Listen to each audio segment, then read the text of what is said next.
दिल्ली की एक शांत और संपन्न कॉलोनी में साल 2018 की गर्मी की रात को एक दुखद घटना घटी।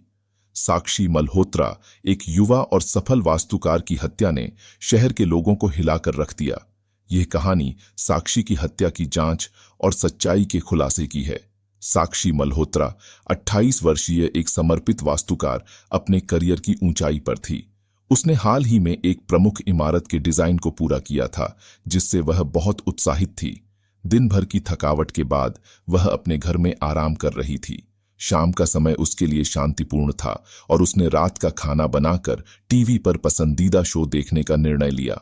रात के करीब 11 बजे पड़ोसी रोहन शर्मा ने देखा कि साक्षी के घर की लाइट जल रही है, लेकिन कोई हलचल नहीं हो रही थी। रोहन को चिंता हुई और उसने साक्षी के घर के पास जाकर देखा। वहां उसे दरवाजा खुला और अंदर से अजीब तरह की चीखें सुनाई दीं। उसने तुरंत पुलिस को सूचित किया। पुलिस ने जब मौके पर पहुंचकर घर का दरवाजा खोला तो एक भयानक दृश्य देखा।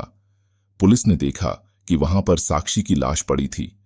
उसके शरीर पर कई घाव थे और पूरे घर में अराजकता फैली हुई थी। जांच में पाया गया कि हत्या योजनाबद्ध तरीके से की गई थी, क्योंकि घर में लूटपाट के कोई संकेत नहीं थे। पुलिस ने साक्षी के पड़ोसियों और दोस्तों से पूछताछ की। पड़ोसी ने बताया कि उसने रात के समय एक अनजान व्यक्ति को साक्षी के घर के पास देखा था। साक्षी की एक करीबी दोस्त नंदिनी ने बताया कि साक्षी पिछले कुछ दिनों से बहुत तनाव में थी। उसने नंदिनी को बताया था कि उसे एक अनजान व्यक्ति द्वारा धमकाया जा रहा था। साक्षी के सहकर्मियों से पूछताछ में यह भी पता चला कि वह अपनी नौकरी में बहुत सफल थी, लेकिन हाल ही में उसे एक समस्या का सामना करना पड़ा था। उसने अपने पूर्व बॉस अमन शर्मा के खिलाफ एक शिकायत की थी, जिसमें अमन की कंपनी द्वारा किए गए काम में गड़बड़ी का आरोप लगाया गया था। अमन शर्मा साक्षी का पूर्व बॉस मुख्य संदिग्ध के रूप में उभरा। अमन एक प्रभावशाली व्यापारी था और उसकी कंपनी ने कई महत्वपूर्ण ठेके प्राप्त किए थे। साक्षी की शिकायत के कारण अमन की छवि को नुकसान हुआ था और उसने साक्षी के खिलाफ प्रतिशोध की भावना विकसित की थी। पुलिस ने अमन की जांच की और पता चला कि उसके पास साक्षी के घर के पास के सीसीटीवी फुटेज थे। फुटेज में अमन को साक्षी के घर के बाहर रात के समय घूमते हुए देखा गया था। इसके अतिरिक्त अमन का मोबाइल डेटा और बैंक ट्रांजैक्शन भी संदिग्ध पाए गए। पुलिस ने पाया कि अमन ने साक्षी की हत्या को योजनाबद्ध तरीके से अंजाम दिया था।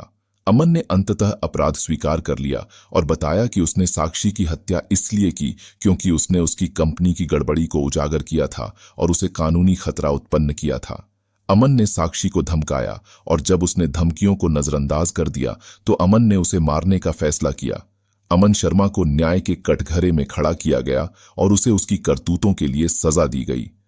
साक्षी की हत्या का मामला सुलझा और उसे न्याय मिला। साक्षी की ईमानदारी और सच्चाई ने समाज को यह दिखाया कि नकारात्मक परिस्थितियों में भी न्याय की संभावना होती है। साक्षी की कहानी ने लोगों को सच्चाई की ताकत और न्याय की प्रक्रिया में विश्वास दिलाया।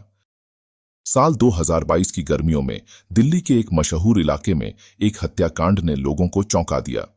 यह कहानी एक प्रसिद्ध टीवी एंकर कृति मेहरा की है, जिसकी हत्या ने उसके करियर और निजी जीवन के राज्य को उजागर किया। कृति मेहरा 30 वर्षीय एक प्रमुख टीवी एंकर अपने करियर की ऊंचाई पर थी। उसने हाल ही में एक महत्वपूर्ण जर्नलिस्ट अवार्ड जीता था और एक नई शो की तैयारी में व्यस्त थी। वह अपने घर में अकेली थी और रात के समय उसने कुछ काम करने के लिए अपने कार्यालय में समय बिताया।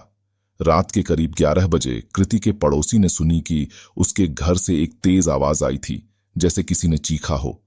पड़ोसी ने चिंतित होकर पुलिस को सूचित किया। पुलिस ने जब मौके पर पहुंचकर घर का दरवाजा खोला तो उन्होंने देखा कि कृति की लाश उसके ऑफिस में पड़ी थी। उसके शरीर पर गंभीर चोटें थीं और ऑफिस का सामान बिखरा हुआ था। पुलिस ने कृति के घर और आसपास के क्षेत्र की जांच की। कृति के मित्रों और सहकर्मियों से पूछताछ की गई, जिसमें कृति की एक करीबी दोस्त निष्ठा ने बताया कि कृति ने हाल ही में एक नई स्टोरी की खोज की थी, जो एक प्रमुख भ्रष्टाचार घोटाले को उजागर कर सकती थी। निष्ठा ने यह भी बताया कि कृति ने उसे एक अजीब फोन कॉल के बारे में बताया था, जिसमें उसे धमकी दी गई थी।